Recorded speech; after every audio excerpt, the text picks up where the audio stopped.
Damien, on va faire un jus de viande. Yes. Alors, est-ce que tu peux nous expliquer la différence qu'il y a entre un jus de viande et un bouillon?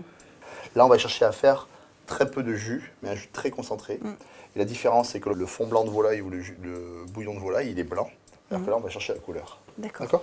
Pour cela, on a des petits morceaux de pilons de volaille. Pareil, ça pourrait être des carcasses de volaille, mais si c'est des parures de viande, des carcasses de lapin, tout ce que tu veux.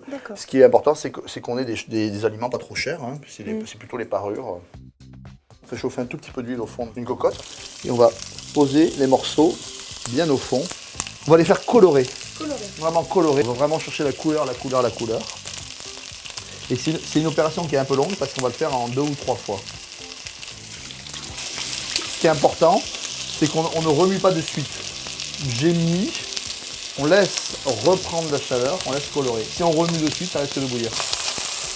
On va commencer à remuer une première fois. Tu vois ? Ce qui est important aussi, c'est qu'on ait des choses qui accrochent au fond, là. C'est ce qui va vraiment donner du goût à mon jus, là. C'est un peu long, mais ça vaut le coup. C'est bien coloré. On va mettre un tout petit peu d'eau. Voilà. Et on va faire ça 3 fois. Ça permet de tout refaire fondre. Et après, ils vont réaccrocher une deuxième fois pour recolorer encore mieux. Donc on met l'équivalent d'un demi-verre d'eau. Un peu relativement vif. C'est bien coloré une deuxième fois. On va rajouter encore l'équivalent, un demi-verre d'eau. Et là, ça commence déjà, on commence à avoir un peu plus de couleur que tout à l'heure.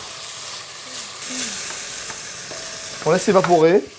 Et on laisse, ça fait fondre des sucres et on va relaisser colorer et c'est reparti.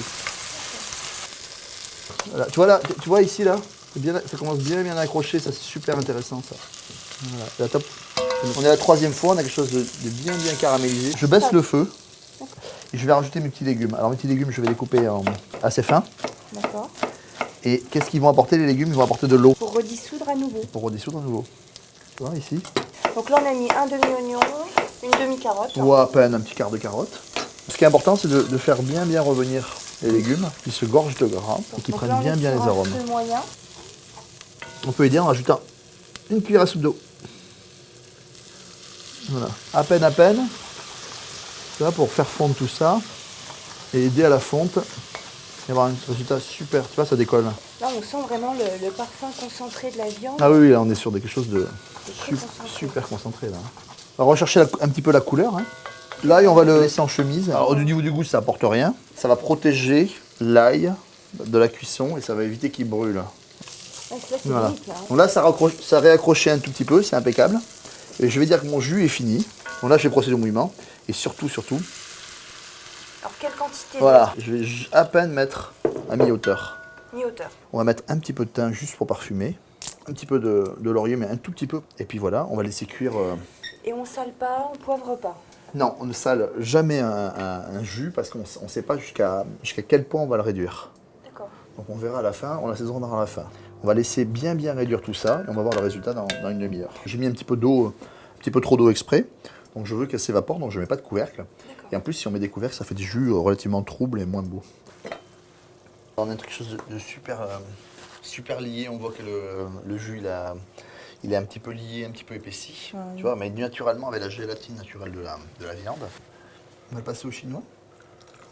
On a vraiment 6 cuillères à soupe de jus. Oui. On a vraiment quelque chose de très concentré. Oui. Pour accompagner une viande. Tu vois qu'il n'y a pas forcément besoin de sel. Tellement que c'est concentré. C'est super bon. Super rond en bouche, super long. Ça, tu rajoutes ça dans un poulet rôti, tu as juste un jus exceptionnel. Ou alors, tu vas l'utiliser après avoir cuit un blanc de volaille, tu vas faire ça, tu vas l'aromatiser, moutarde, enfin ce que tu aimes. Oh, putain, franchement, c'est bon. Je crois que tu vas pouvoir épater ta belle-mère. Hein. Oui.